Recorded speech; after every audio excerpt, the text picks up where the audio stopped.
Hey everybody, St. Paul here on vacation in Maui. I know it's hard to believe. Hey, you're in for a treat. Glen Phillips is next on Music on the Run.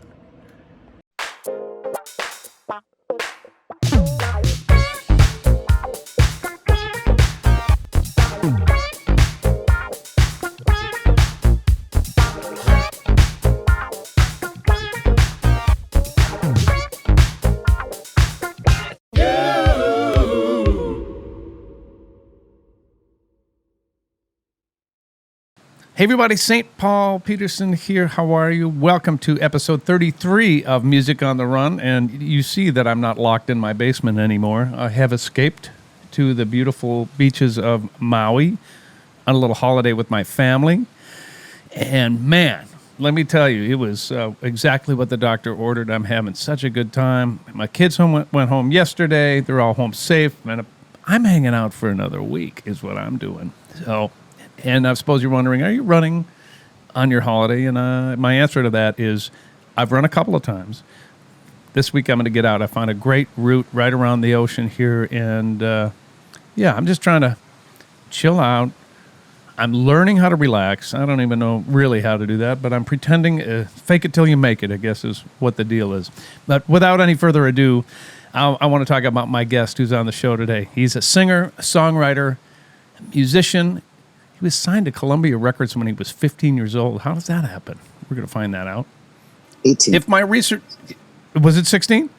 18, but that's okay. 8. Well, good. I'm going to tell all sorts of lies here, and you're going to have to clarify all these. So if my research is correct, he's released 8 records with Toad the Wet Sprocket, 9 as a solo artist, and... okay, well, we'll get to that. Are you still a Star Trek fan? Okay, he's not any of these things, but please welcome my terrible research, but my wonderful guest, Mr. Glen Phillips. Hey, buddy. You're at the beach, I see? I am. I'm in Santa Barbara, man, thank you so much. I was just seeing an old friend, and so, somehow I forgot that this was a Zoom thing, so I was ready to have my phone and jump on, and this is now it's not a bad backdrop. Oh, good God, no. Well, exactly. I've got the same backdrop. It is windy as a son of a gun here. So if you hear a bunch of whips of wind, that's part of the charm of this particular podcast. But hey, Matt, thank you so much for coming on here. I really appreciate it. Absolutely. So you're in Santa Barbara. Happy to be here. Mm-hmm. I got to tell you, man, I've been having so much fun doing my research on you, and you're an incredible songwriter, great melodies, lyrics, musicianship. It's just, it's been so much fun to learn more about you than what I already knew and dig a little deeper. You had a gig last night, didn't you? Did you have a concert last night? I think I did. It was Sunday. Yes, I did. I have I do a stage at concert pretty much every Sunday night, and then I've been doing 3 live streams on like YouTube and Facebook a week, and then I lead a kind of community choir on Tuesday nights. So I've been busy. I've been spending a lot of time singing into a computer screen this year. But yeah, show last night. That's great. I think our internet connection is a little goofy, and it's probably on my end because they don't want you on the internet out here. They want you vacationing. All right. So I told some lies, evidently, in my intro. So let's clarify that. So I'm giving good information to the people here. How many records with Toad the Wet Sprocket? It probably, your numbers, I mean, depending on how you count, right? It's probably 8 if you go in total. I guess it was 6 complete studio records, live record, B-side. Oh yeah, 8. Yeah, you can go 8 and 9. And I've done a bunch of solo, and then there's also been side projects like WPA, Mutual Admiration Society, Plover, Remote Tree Children, Flapping Fly. So there's been a lot of like different projects. So I'm sure your numbers were ultimately correct. Just depends on Well, depends on what you count as a record. how you're counting. Okay, so the reason I said you were a Star Trek fan is because I saw somewhere in an article that I think your parents had that. They were fans of that or something growing up. Is that accurate information as well? Yeah, I was raised by nerds. So my parents were both hard science PhDs. Dad was physics, mom was chemistry. And he remembered, like, back, in the 60s, the entire physics department would watch the original Star Trek together, like when it first came out. That's brilliant. And I think we forget kind of how utopian the vision of that was. Even from the pilot of the original Star Trek, right? The Menagerie. See, I know these things, but I think it was the Menagerie. In any event, like the original Star Trek, everyone was white and male, and there was one white female, and the idea of making it as best as they could do in the 60s, having it have, multicultural, multi-race, it was this vision of a unified Earth where we'd gone past our petty nationalistic differences and achieved actual equality. And where it's like, it was a pretty big vision back in the day. And right. In any event, so we used to watch all the time growing up, Star Trek: The Next Generation. When that would come out, I'm not like an active Trekkie with all the brand new versions. I've watched a little, but not a lot. But I would say I'm still unabashedly a nerd. But I do more. Perfect. I'm more into The Expanse than I am into new Star Trek these days, and I read more Alistair Reynolds, like hard sci-fi, or The Three-Body Problem, or Ted Chiang, and things like that. So. But I was raised by Trekkies, and I still carry a little bit of the torch. I think that's great. My expert Trekkie sitting in the other room, my wife is the absolute expert on that. So I thought I'd throw that in there just as a little kudos to her and to the fellow Trekkies who might be fans of this podcast as well. Okay, so I also got more information wrong. I said you were the lead singer of a group at 14. Is that right? That part's right? I was. We didn't get signed by Columbia until I was 18. So we started, I guess when I was 17 and 18, we recorded the first two records, Bread and Circus and Pale. And then we got signed by Columbia. They put those two records out. And then I think I was 21 or something when Fear came out, 20 or 21. Right. So we started early. 18, man. That's incredible. What's your background? Do your parents play, or what was the household like when you were growing up? No. How did you become the player? Yeah. Well, my dad was a pretty bad guitarist and saxophone player.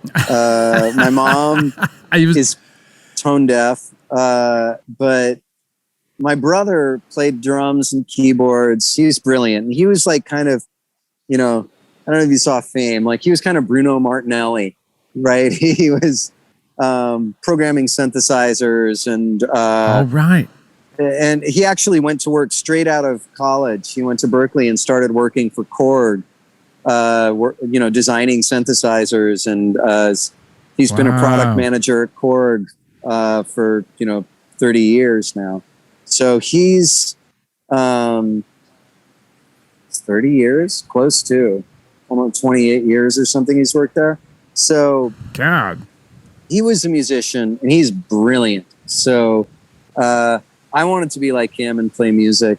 And I had thought that I would be an academic. I kind of early on wanted more. I was interested in social sciences. I wanted to teach. I thought I'd be a high school teacher, probably social sciences and the arts. And then we got signed without really trying to. And I'd planned on moving away to San Francisco the next year. And instead we went on tour. And I always kind of figured we'd get dropped quick and then I'd go back to school, but it just somehow never happened. So 18, freshly out of high school, I would imagine. I got out of high school at 16, but yeah, fresh enough. Right. So, So was for you, was that an adjustment? Let me give you a little background of what my deal is. I was signed at 17 with Warner's. oh wow, With Prince. I come from the that Prince doesn't camp, happen and I a can lot. tell you from. No, I know you and me. We're the same. Wow. But for me, it was such Bye, a. Sarah. Hi, Glenn. See you. Ah. Hi, everybody. I had to say. Of course, it was such a learning curve for me.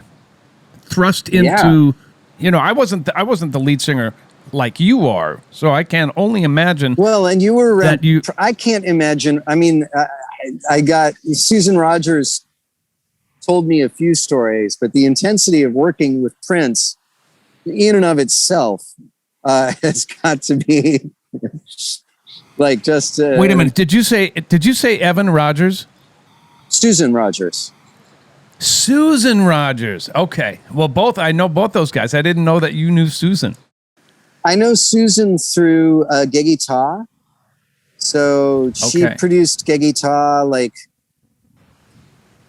I think kind of coming out of doing large things, and she wanted to do, she is a person whose musical path and life path I'm entirely envious of, right? Went back to school, degree in neurology. She's been doing research all this time. Like I love that she managed to kind of get out of the train of that and do other things. But yeah, no, she produced Geggy Ta, and I got to know her through that. She did a couple of recordings on the very last original Toad recordings. We did, what was the record? It was PS, which was kind of this retrospective with 2 new songs. Oh wait, was that her? No, it was our version of Instant Karma, I think she recorded for us. Fastest engineer I have ever met in my life. I think And she that's said it was- because of the Prince connection, because Prince would count 1001, 1002 if stuff wasn't plugged in. Just Oh yeah.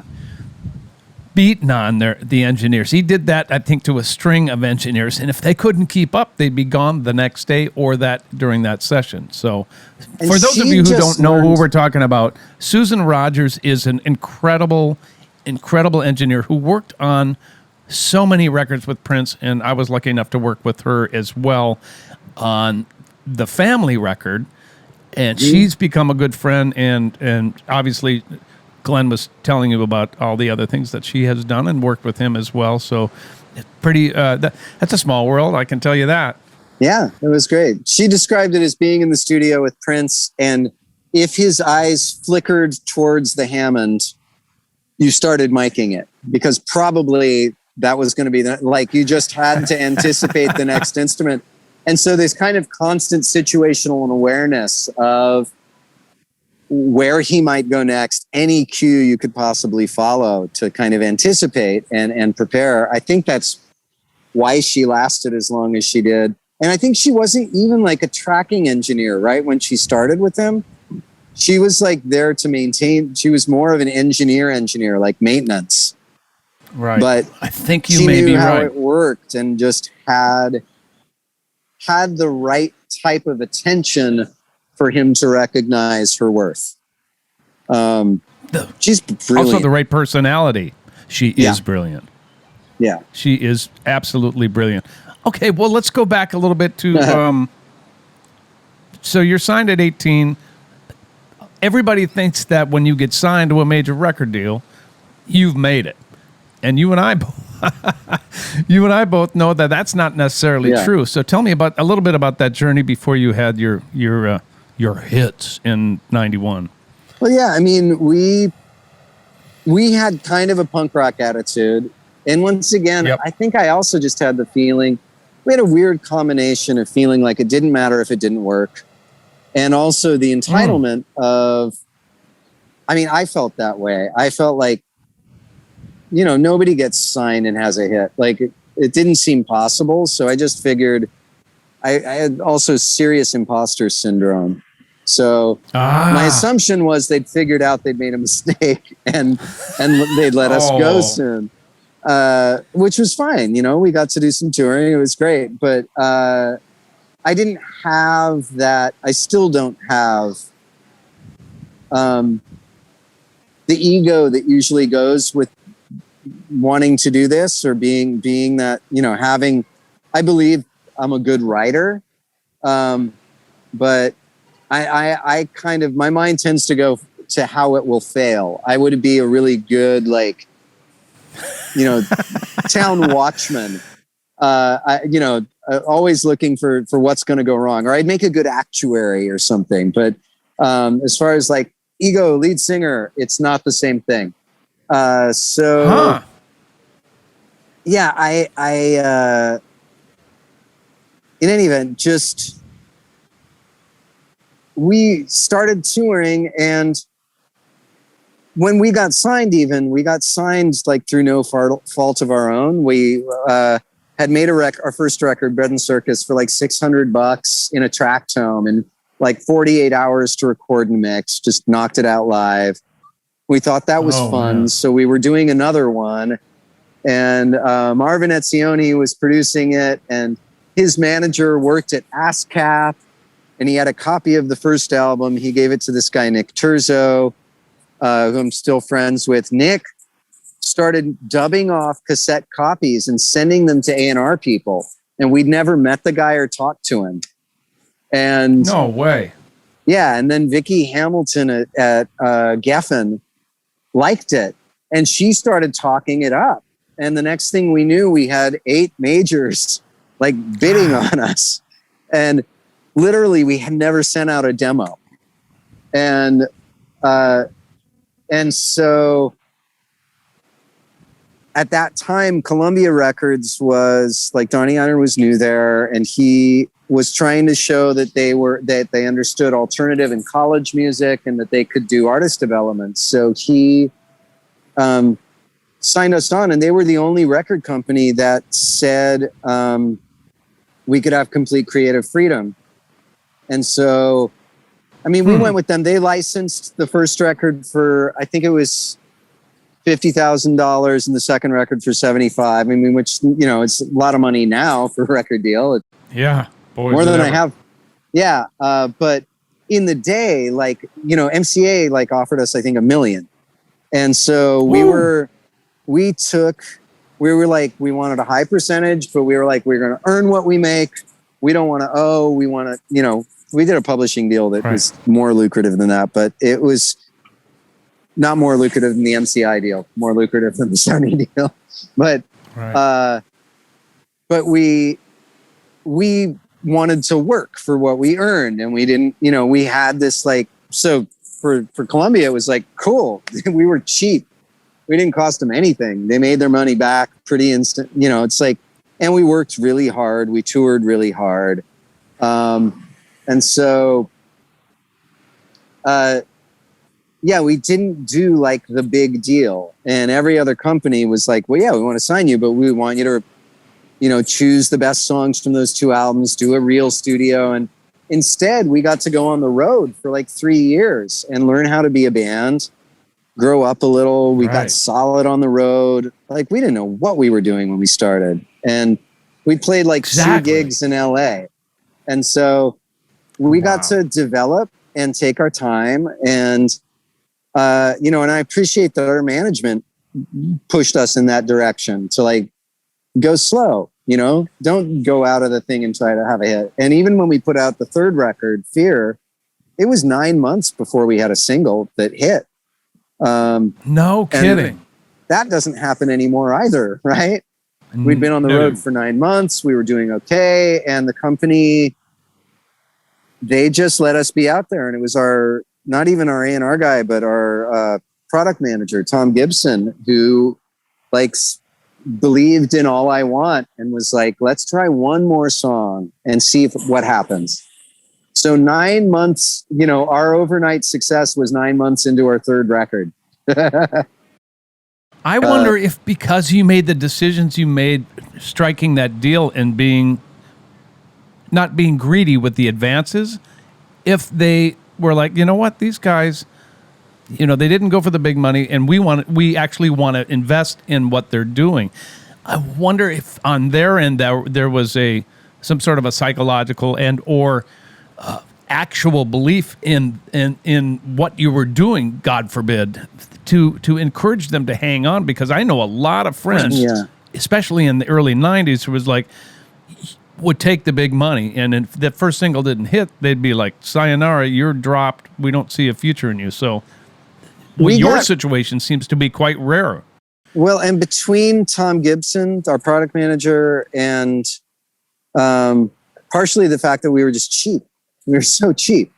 You know, we didn't take any cost of living expenses. We did. Wow. We got off tour support. We toured in vans. We toured, you know, shared rooms in motel. We went as cheap as we could for as long as we could. So we weren't costing them any money in tour support. Our advances only covered our recording costs. We took nothing personal from the company. No kidding. And actually, the only time we got in trouble with the company was when we did our last record. We realized, because still after all that, you know, we didn't see a single check until we'd sold 1.5 million records. And so there's a lesson right there, everybody.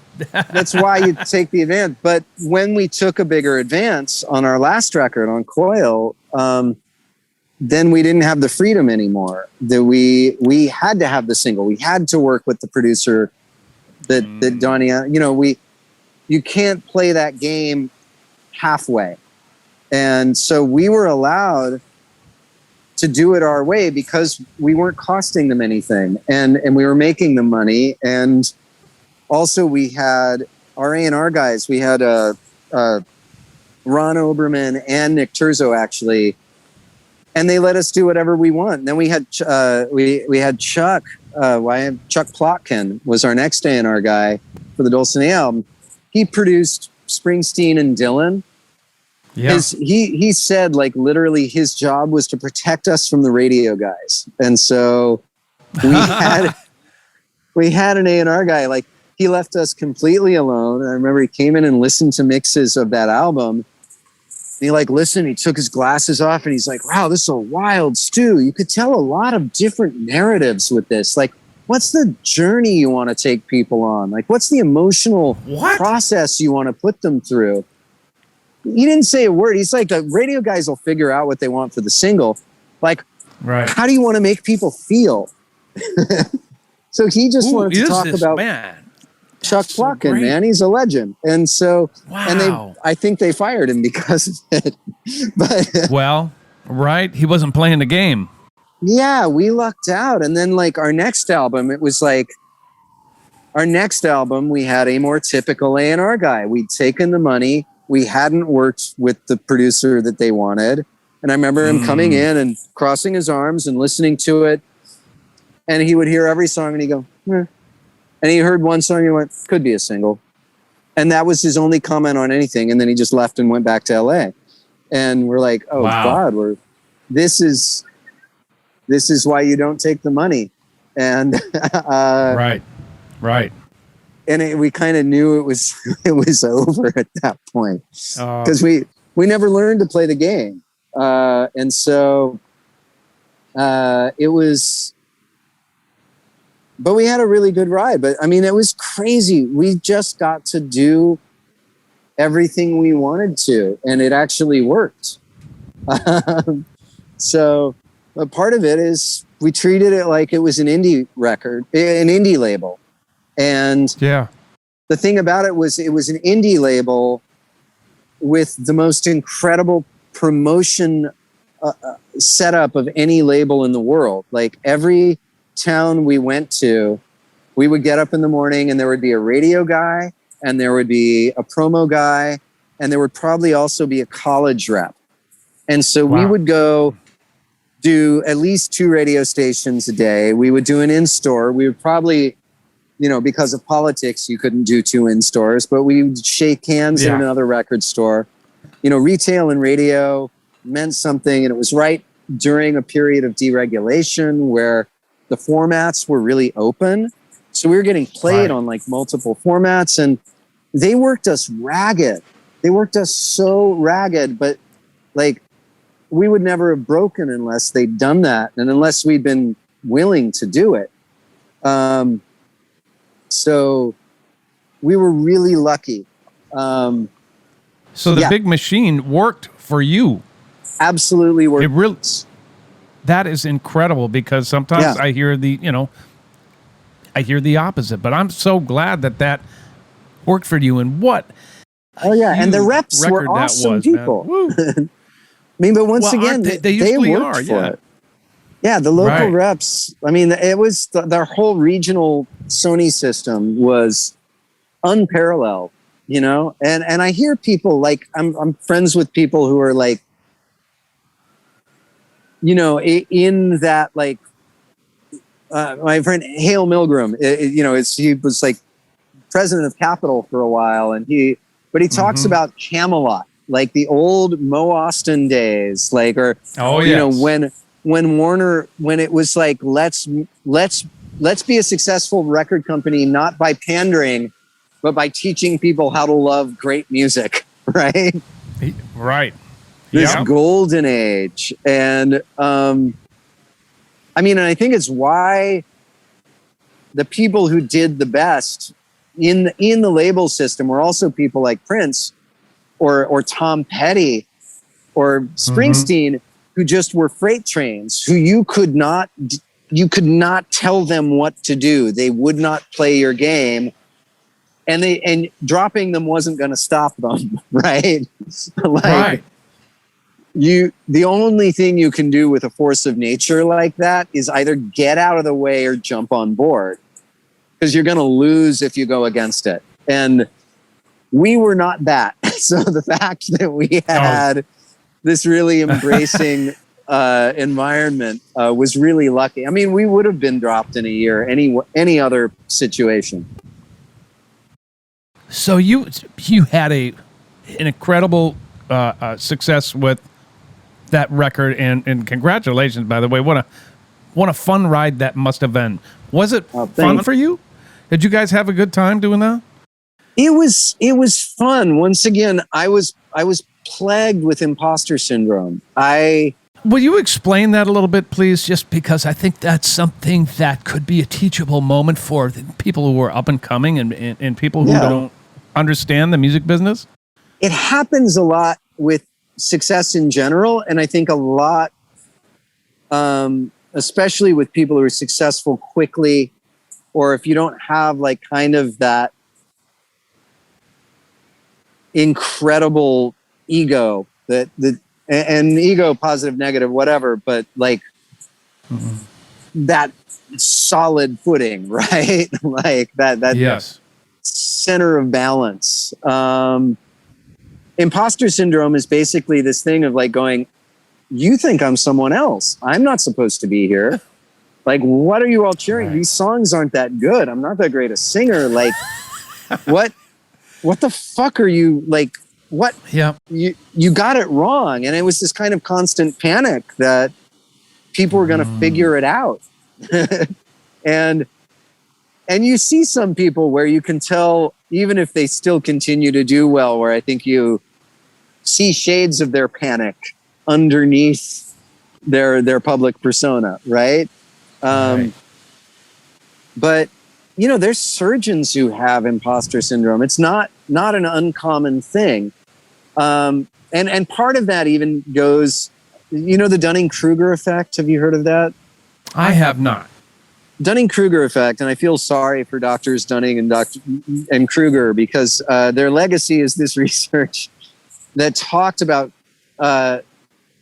confidence and then confidence versus performance, and found that those who perform the best tend not to think they nailed it. Those who perform really well are paying attention to nuances, and they are self-critical, and they're questioning. And so this research was based on doing these tests and then having people rate their performance. And the people who most often went, nailed it, were a little more Trumpish about it. They're just like, oh, I did perfectly. I am amazing. Right. Of course I nailed it. if you think I did wrong, it's because you're grading it funny. It's like, it's the people who think they do the best are actually not paying attention. And got it.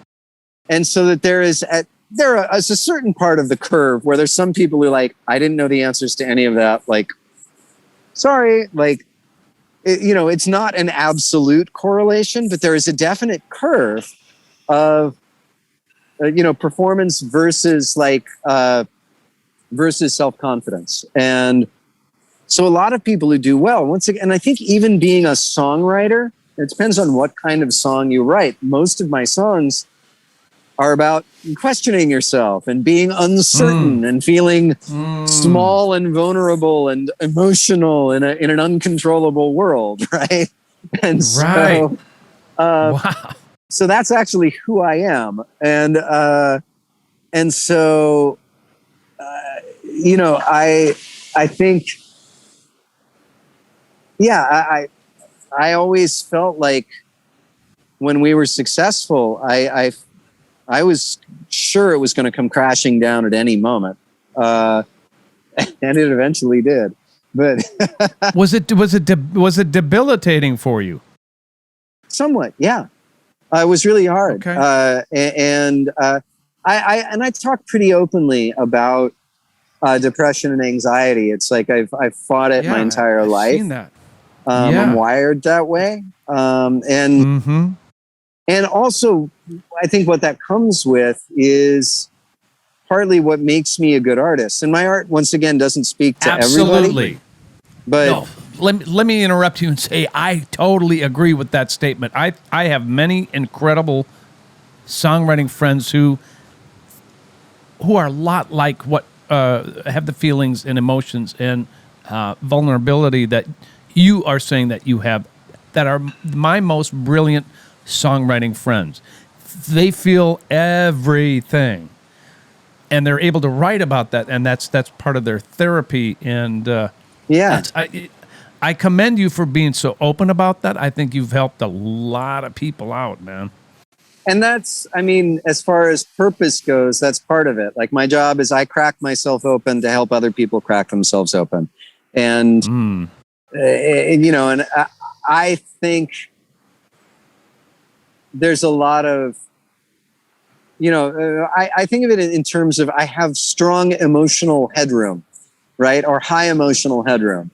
And my dynamic range is extreme, which means I go to my love, my sense of joy, my sense of, my friendships, my ability to be close to people and be open and be,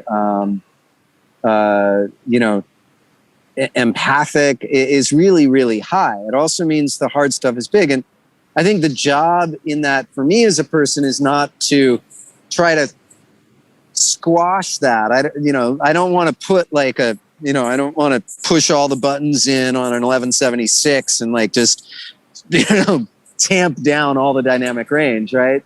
Right. But how do I maintain the dynamic range, but expand my capacity around it, and not add a lot of drama or storytelling, or build the capacity and the strength not to collapse under it, right? And so for me, the thing is, when I go into the dark, I learn a lot, and the healthier I am, the more solid I am, the more I can go into the dark and understand that it's part of my cycle and what I do. And I don't feel cursed there, and I don't lose my identity there. But I get the jewels out of it, right? And so, right, you take it for what it is, and you're able to separate it. It sounds like, yeah. There's a song I sing, and I lead a community choir, and one of the songs we sing is by this woman, Barbara McAfee, from actually the Twin Cities, and it's just the lyric is, every time I go into the darkness, I return with fistfuls of jewels, and it's like that idea that happiness. It's a more Buddhist attitude towards happiness, that happiness isn't about getting the result of a life where you get everything you want. Happiness is about an ability to find strength and resource even when it's not a situationally dependent state. It's not outcome based, because we love things and we don't want the things we love to change or die or go away. Amen to that. Right? That's scary. That's fear stuff. Well, and that's the thing, but they do. They change, they go away, they die. And if they don't die, we die, right? So true. And keeping that in mind, and once again, for some reason, I've just never been able to not think about these things. And so for me, it's a matter of going, okay, love plus time equals loss and grief. And you don't grieve things that you don't truly love. So grief is ultimately a blessing. Grief is like the greatest blessing you have, because it means you were able to love something deeply, even though you knew it would move away from you.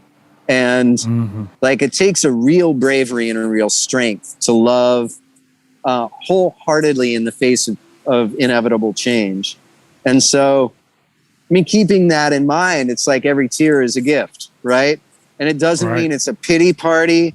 It doesn't mean that you're like worshiping depression or sorrow or pain. It means you're giving it its due respect. And it means you're understanding that the price of your ecstasy, the price of your joy are those tears.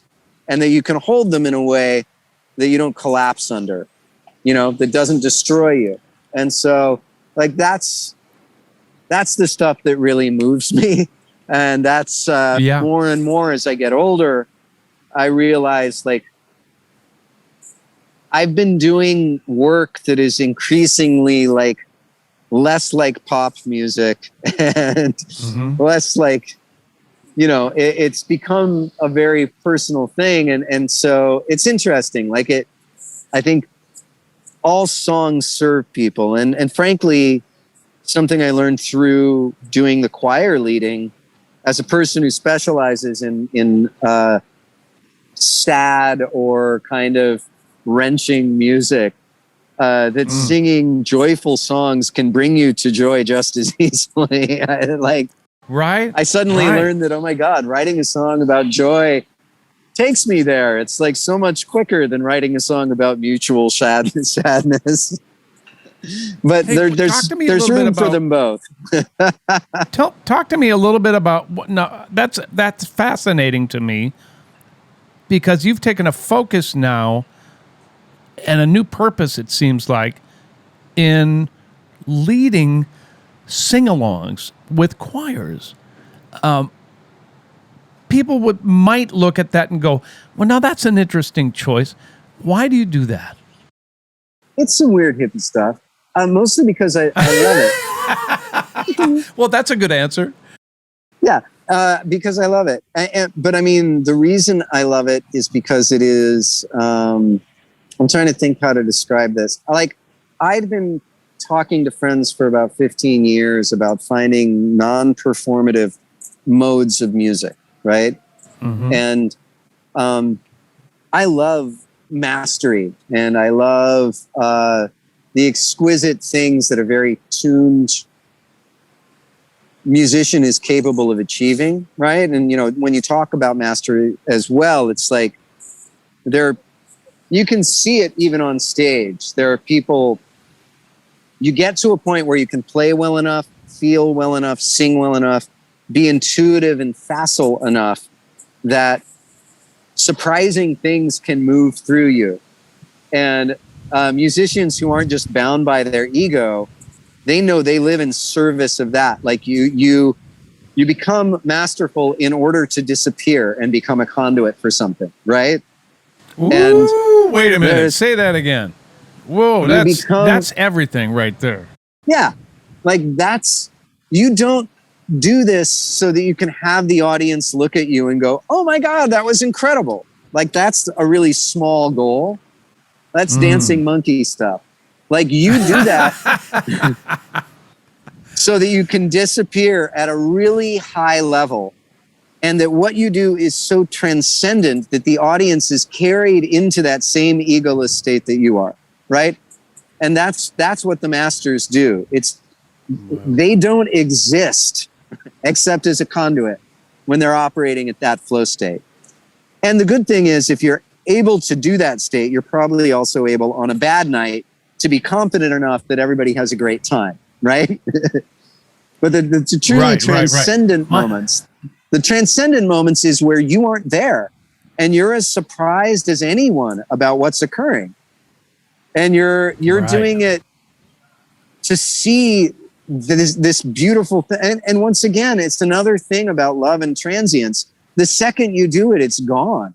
It's the most ecstatic feeling to cease to exist in front of a room full of people and to be a song and to see that song and your experience, that same experience translate to everybody there, and to see them freed and in wonder and only in the moment for a second, and seeing this thing go by as long as their goddamn phones aren't in front of their faces. Oh,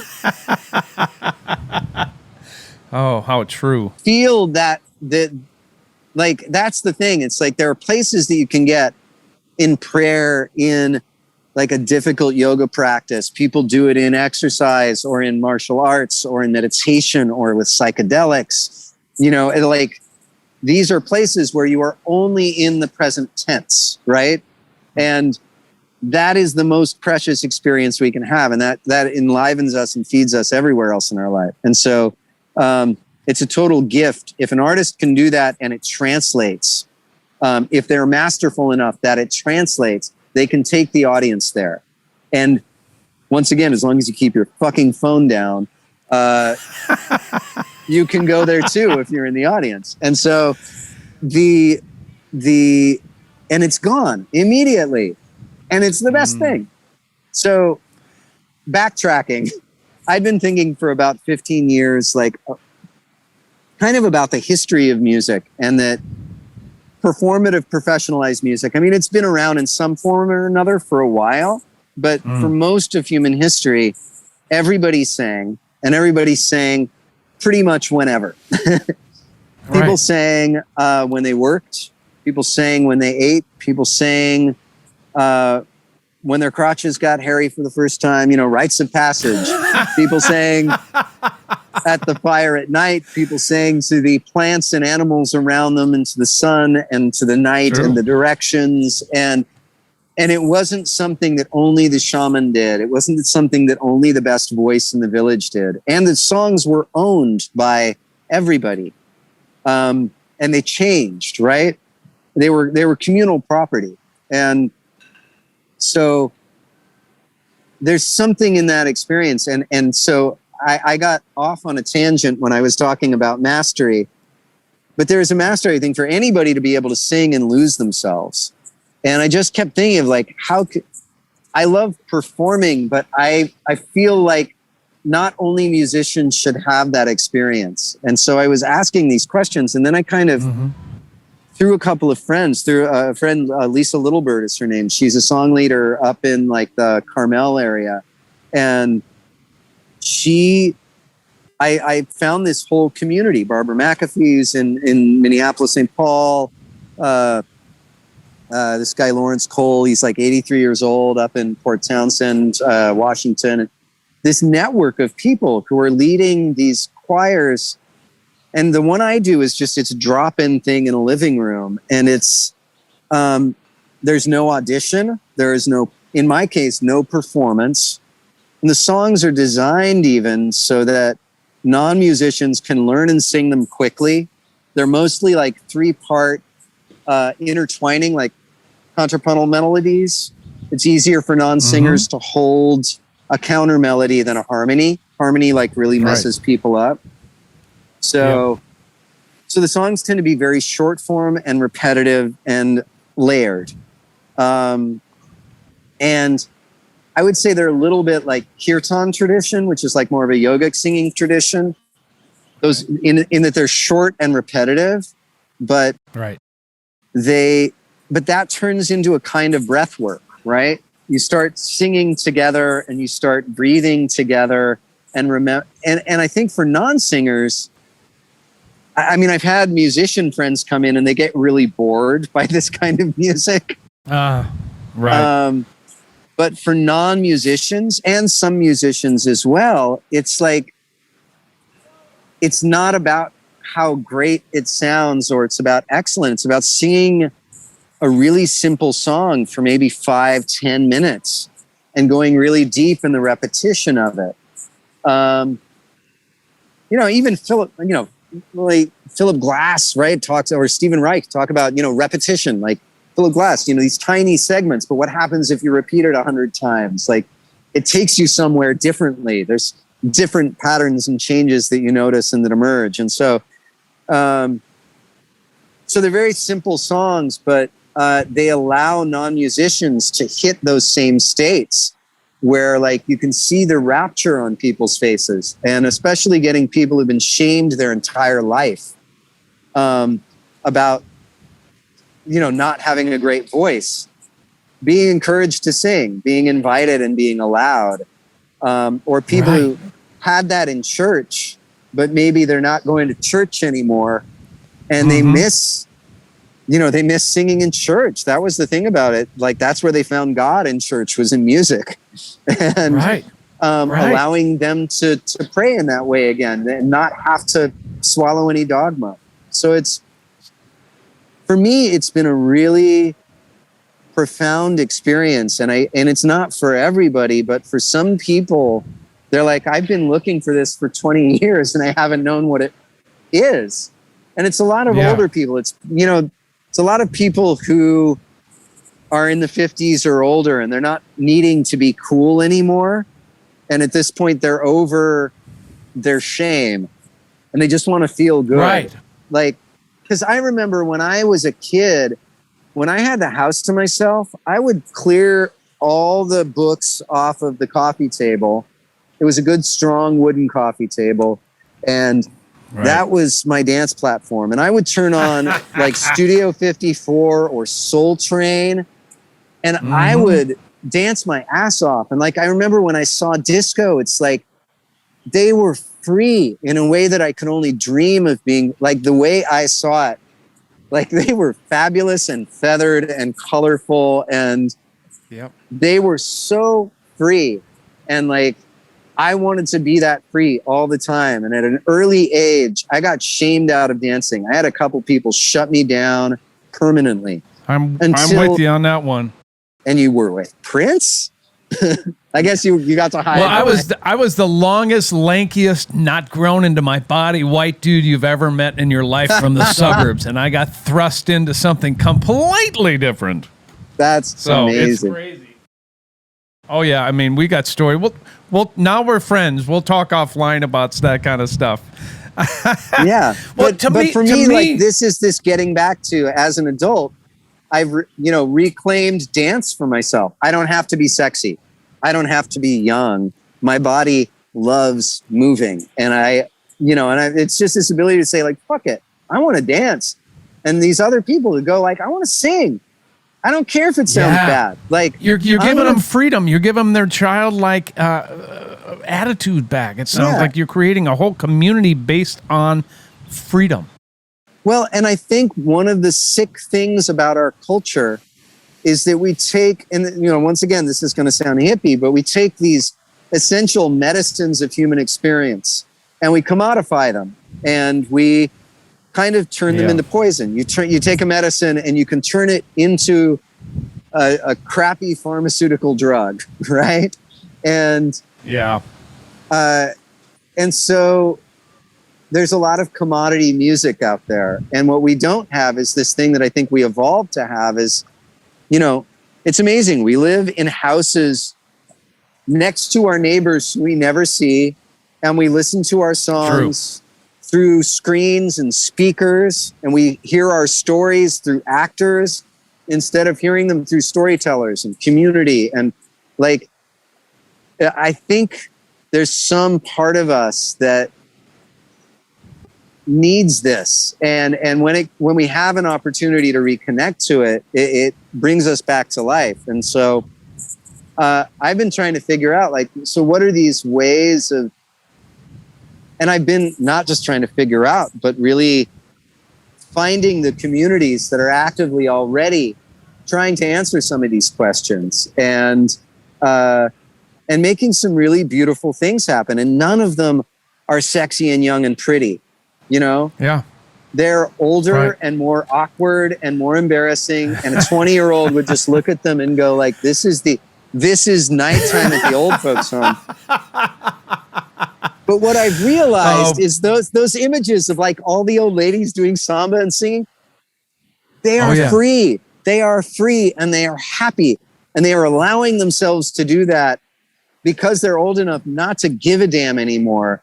And if we could get people in their 30s and 40s and 20s doing that and not caring if they're sexy or good anymore and not being shamed and told like you're not, you know, you're too fat or you can't sing or whatever. And just like living unashamedly, like to me, there's a lot of juice in that. So yeah. You're trying to augment the human condition, man, is what it sounds like to me. What a beautiful thing and what a healing thing that must be for you too. It's been a good balance. And like for me, doing things like that and, you know, doing my weird solo projects and making music that most people, that, you know, that's never going to get played on the radio or placed anywhere. Like it makes me feel okay about going with Toad and playing a bunch of hits for people and making people happy. And I hope I take them somewhere transcendent. But my best musical experiences, and even before I found all kind of, you know, things like, you know, the community singing, it's like when I met Nickel Creek and started playing with them, you know, we would play a show. Please talk a little bit about that. Yeah. That was actually Sarah who walked by earlier with they're out in town writing. Yeah, I hadn't got to hang out with her daughter forever. So we were jumping in the waves with them. And great. But I was like kind of feeling bitter and over when the band broke up. And I met them and they were the most open-minded, life-eating, like in the best, like they just wanted to know and think about and experience everything. And they loved playing music more than anything. And they loved your music. They loved your writing.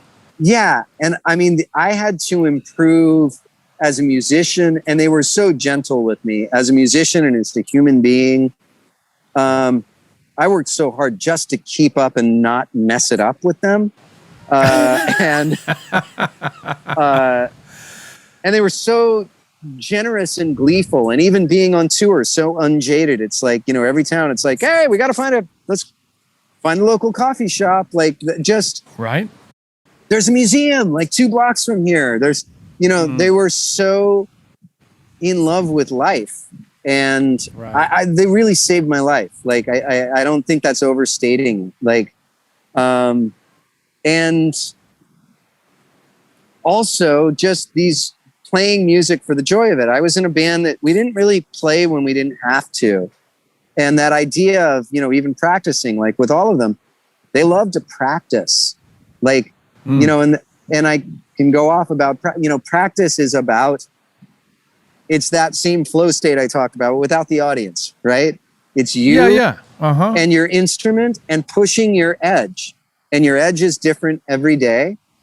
And like making friends with approaching your edge and slipping and falling and finding out how much you can grow. And like meeting people who do that private work. That private work really translates into character, not just into how good you are in your show, right? Like that private work builds a resilience and a trust in yourself. And I say this as a person who, my personal practices are probably more in my head than with my fingers and my voice. But deep practice, it's not, you're not doing it for the fruit of the result. That's like a really nice side effect. That's a positive symptom of practice. The real act of practice is its own reward. And they taught me a lot about that. And they also taught me just about joy. We would play a show, and then we'd play in the parking lot for another 2 hours. No. And wow. that was Because you wanted to, not because you had to. And that was better than the show half the time. Yeah. And like, I think of my favorite, nights, and we'd play a Watkins Family Hour at Largo in LA, and then go back to Sean and Sarah's place. And we would just play till like 2 or 4 in the morning sometimes. Yeah. And for no one but ourselves, for nothing but the joy. And it's like I realized at some point between that and like song circles and things I've just done out with, friends in yurts, that my favorite musical experiences were almost entirely not on stage. They were unamplified. And I think there's even something with the lack of amplification that it's like they were entirely intimate and real. And there was just music literally in the air with no electronic intermediaries. And there's something about being in the middle of that. No audience, no observers, only participants at a high level, that it's just like, man, I will take that over just about anything. Like, it's the best. Well, absolutely true. And now, let me ask you something. I'm going to switch gears on you just a little bit, because I want to be good to you ask and your time. Quickly about time is, where are we? Because I can talk. No, and I love it. Dude, believe me, this is all such great information. I do want to talk about you being on the road. You've been on the road, all of your life. No. There we go. Now you're upside down. There you are. I got you back now. Sorry. Thank you. Because this is called Music on the Run, and we do not only talk about music, obviously, but we also talk about how do we survive on the road. You're away from your family. I know you have children, and I also read that you are a runner. Is that still the case? Right now, I have a foot injury. Right now, I'm letting it heal, which is a real pain in the ass. But I practice yoga. That's always tough. Practice yoga. I run. For me, tour on a bus is really easy. Like, we are at that place where we don't have money to spend on hotel rooms. So we get like 1 or 2 rooms a week. We mostly sleep on the bus, show up at the next town, get a shower room or whatever. So when I'm on the road with Toad, and we're lucky enough to have a crew, which a lot of people don't have. So I wake up, I read, I go for a run first thing in the morning. We usually tour in the summer. So I go on a run first thing in the morning, and I wake up as early as I can get away with. Go on the road, like run before it gets too hot.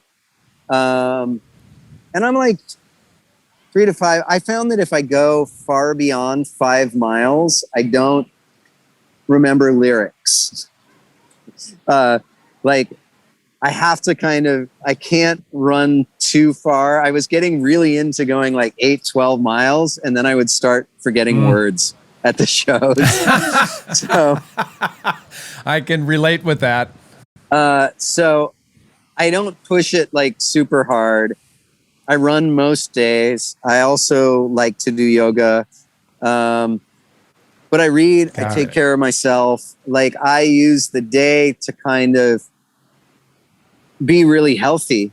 And then on the best tours, I'm not an excessive drinker, but I get depressed if I drink regularly. And it wears out my voice and makes me less happy. So I'm not a happy enough person to drink regularly. So well, at least you recognize that. Yeah, I had a friend who described it as like every drug takes something from somewhere else. It's like coffee takes your next afternoon's energy. Alcohol takes tomorrow's happiness. And if you got a lot of happiness, you can top it off once in a while. Yeah. But if you don't have a ton of spare, it wears down after a few days, and then you're at bottom. So, yeah. So for me, it's like keeping it clean, right? Keeping hydrated, running, just taking good care of myself, because it's all about the show. and I need to be happy and healthy and vital and have energy, or the show's going to suck. And so, and I want to be, uplifting too. I did years, like when the band broke up and I first started going solo, honestly, I should have just checked myself in somewhere.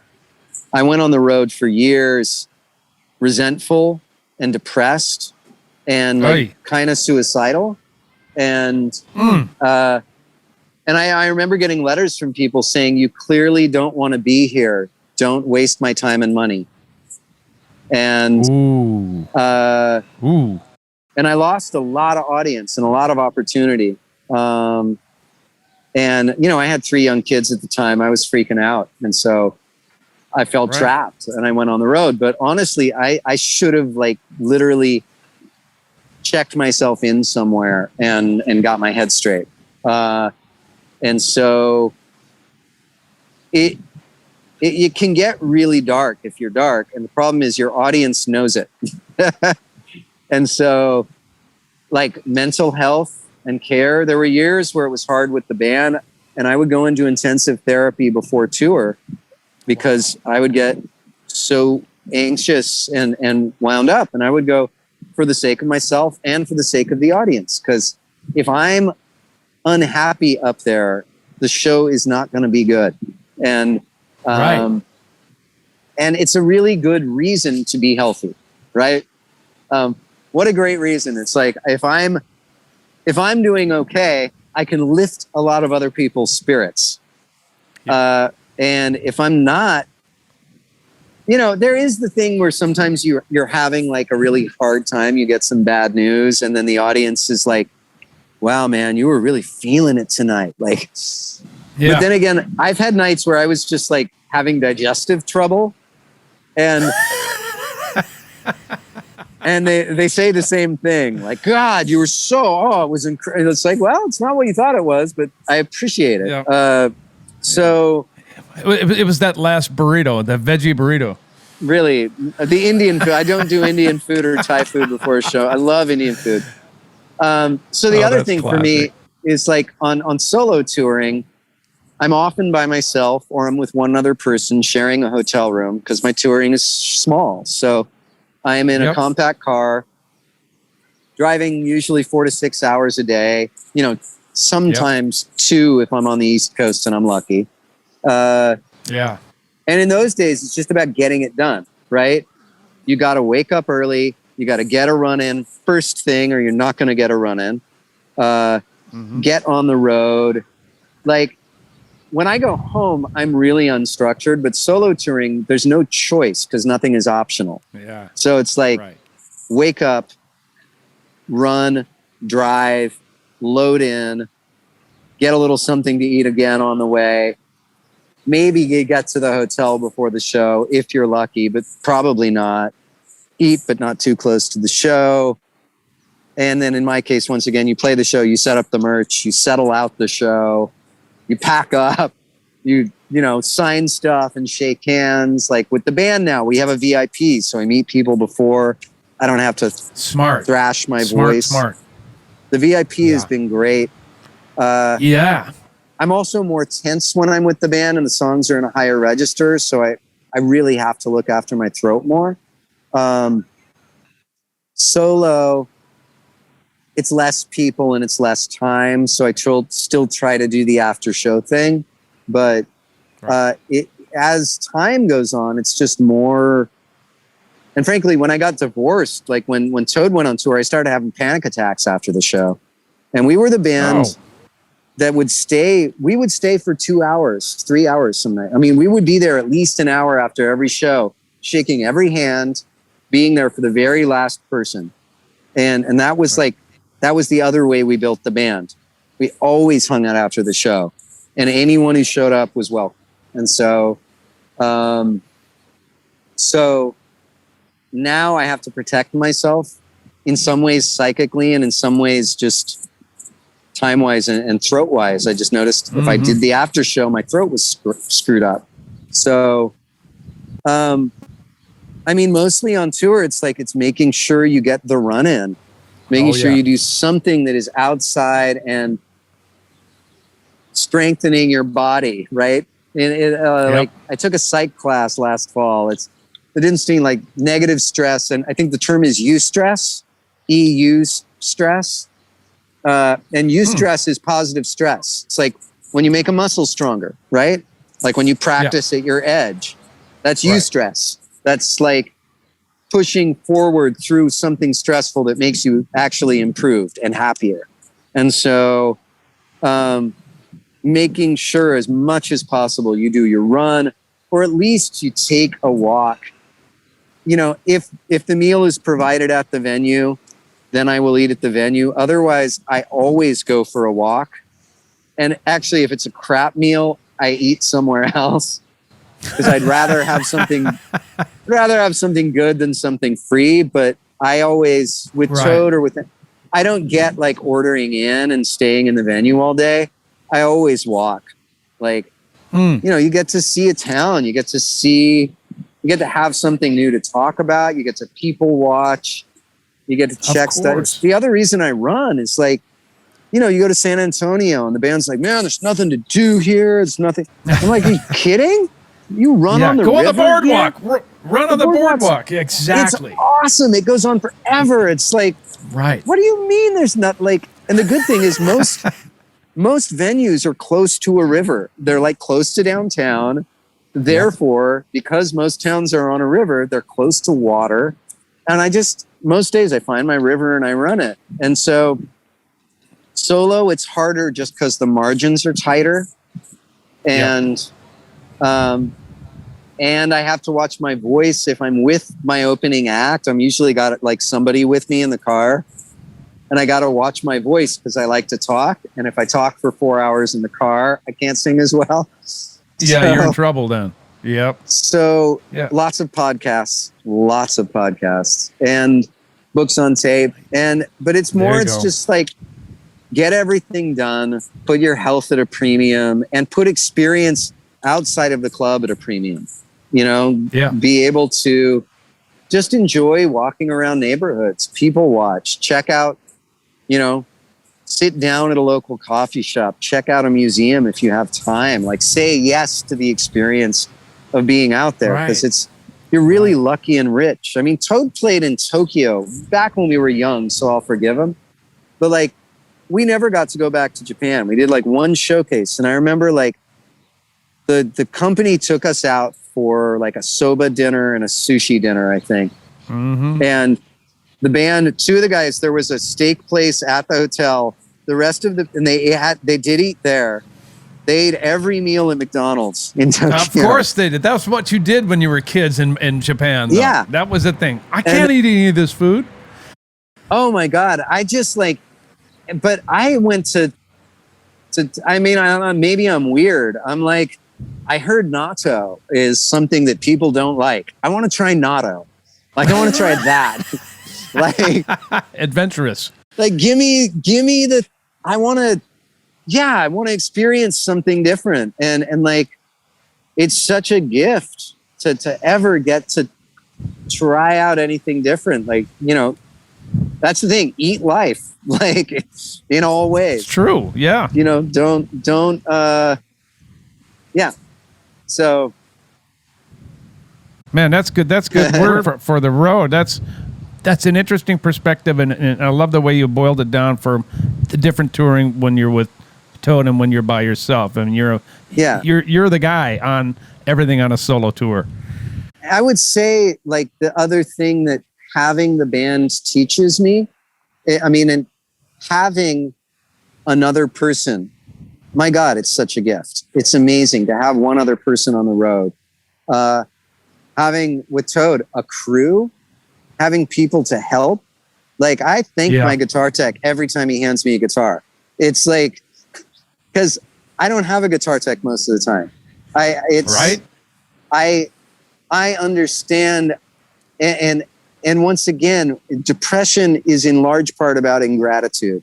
It's about not being unwilling to be grateful, but having ungrateful, repetitive loops in my mind, right? And So gratitude for me has to be a very active practice. I have to make myself do it and repeat it. It's a practice. And being on the road and having done both, I know I'm not entitled to any of the comfort I get on the road with Toad. I'm not entitled to any of it.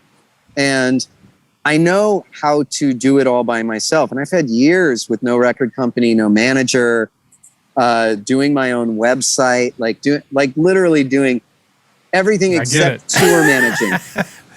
Yep. And I do it, most of it really badly, but I have done enough of it to be really grateful for anyone who can do it well.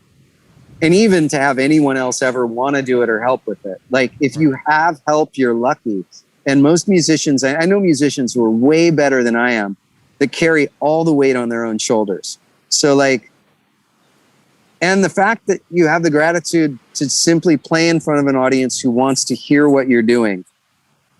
And, you know, just that, you know, bass line, even if you're doing it all yourself. Like I've been there too. I've played, you know, I've played the rooms where nobody gave a damn. And, you know, it's strange. Sometimes as an artist now, I get hired for events where they want to have the guy from Toad and nobody listens. Everybody talks the entire time. And it's like, but you make $1 million on those. Those are the highest paying gigs. For some reason, they pay the most, but nobody cares. And I know. Going like, you know, I'm still really lucky. At least I get paid for no one to listen. But like, to ever have the gig where people listen and care it's all a gift. And so that's the other thing. It's just like, sounds dumb, but I talk about practicing gratitude because once again, I've collapsed a number of times. I've lost my shit and I've lost a lot of opportunity because of it. And it's actually one of the most important things you can do is to be grateful and to remain grateful and to understand that you're going to see the same people year after year, and your kindness to them is like the best commodity you have, because they're going to see you up, they're going to see you down. If you treat people well, no matter where you are, and even to a degree, no matter how you're feeling, tell them you're feeling bad. You're going to have hard days. Taking it out on people is never allowed. Like, you know, have your bad day, but don't make it another person's problem.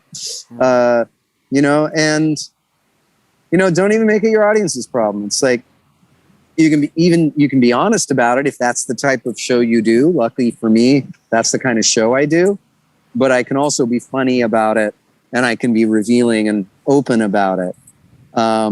Instead of like I was 20 years ago, I was just a bummer about it. Live and learn, right? Yeah. Yeah.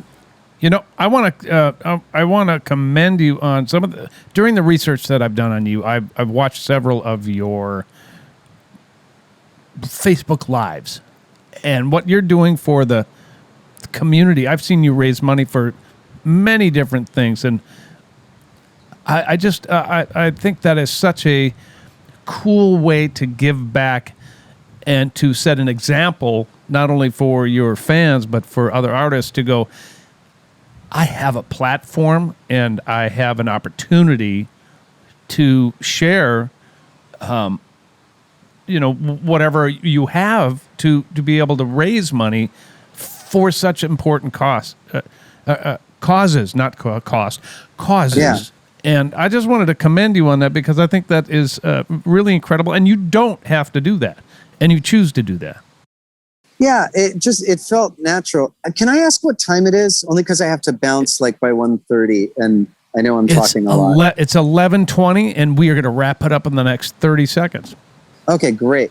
So that would be 1:20 your time here. Okay, perfect. I started doing these things. I mean, I don't think anybody thought this was going to last. I thought it might last a while. I didn't think it was going to last this long. You know, but it was quarantine and I was at home and I saw that I'd never done Facebook Live. So I pressed that button and then I'm like, oh, there's a donate button. You can make it. I mean, so there's a lot of things I won't thank Facebook for, but they make it very easy to do a fundraiser. And And so I just figured I was going to be home for a few weeks. So I started by doing 5 a week. And then after a few weeks of that, it was like a little like, okay, I'll do 3 a week. And then somebody wrote me and asked if they could send me a tip. And I'm like, oh, I should probably put something up there for that too, like a PayPal. Yeah. And it just felt like, what else are you going to do? Like, there's an audience, there's time, and we're all feeling like out of sorts. And I mean, the beauty of, I think the thing that happened with the live streams was because I've done them, and I'm about to take a week or 2 off. I'm doing a little traveling, and I actually need some time to get my head back in line. Yep. But I've pretty much done those 3 a week and to stage it. And I've been doing my choir thing on Tuesday nights on Zoom, just about every week since this started. And I think the regularity has been really important for people who are cut off from their other communities.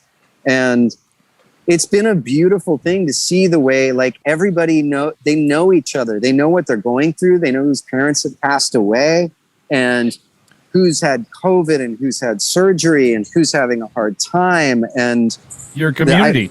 There's couples that have come out of it.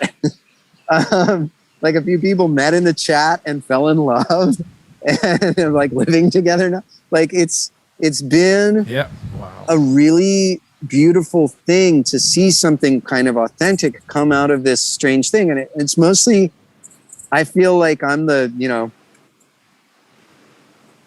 it's the medium by which this community, like, people want to build communities, and if you give them a chance to, they will.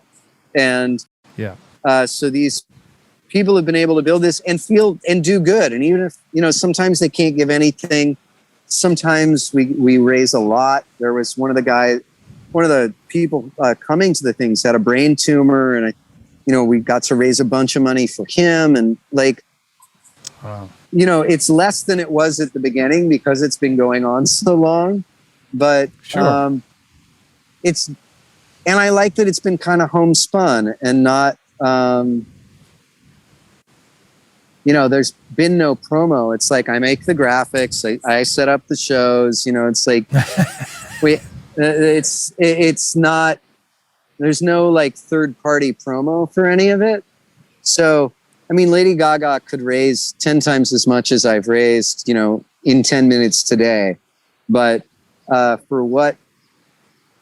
considering the size of the audience and, the scope, I think we've done pretty well.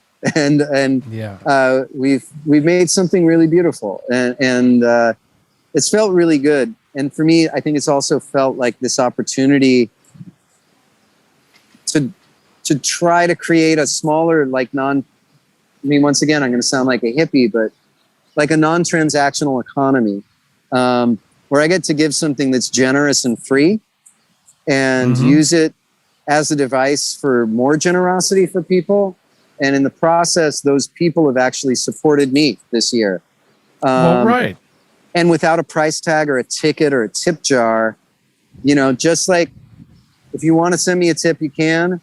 And people have really valued it. And it's been great to see. I don't know. It's just really been great to see how deeply valued it is for people when you don't put a price tag on it.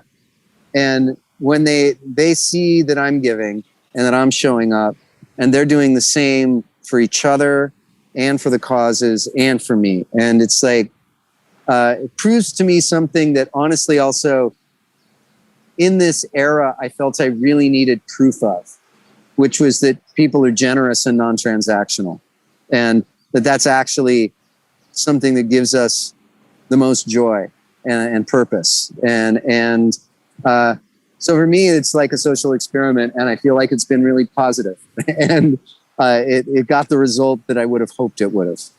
So, Glen, I cannot thank you enough for spending so much time with us. You are such a fascinating individual, and of course, an incredible musician.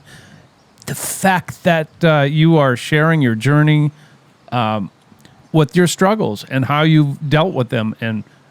And I think it's helped your fan base and will help others in the business relate to those things. I think there's so many of us out there that still think that mental health is taboo to talk about, which is silly, of course. But that's a factor. But I just wanted to say thank you on behalf of all of us fellow musicians, and we just want to say we thank you, and the work you're doing is great, and we can't wait to hear what you got coming out next. And everybody out there, where can we find your weekly concerts? Just on Facebook or YouTube. I post them up as they come. Monday, Wednesday, Friday, 6 p.m. usually. I may move that because my girlfriend's a teacher, so it takes up all my evenings. So it's 6 p.m. Pacific on Mondays and Fridays, and it is noon for the international crowd on Wednesdays. And then Sunday nights on Stage It, and then Tuesday nights for, yeah. You're a busy man. Thank you again so much for joining us. You guys. Thank you. Glen Phillips. Everybody, episode 33, that's in the books. We will see you in a couple of weeks. Music on the Run was hosted by yours truly, St. Paul Peterson. Edited and produced by my buddy Davide Raso. Video editing by Ivan Sebastianov. And a very special thanks to the people who financially support this podcast. And remember, vacations are good for the soul.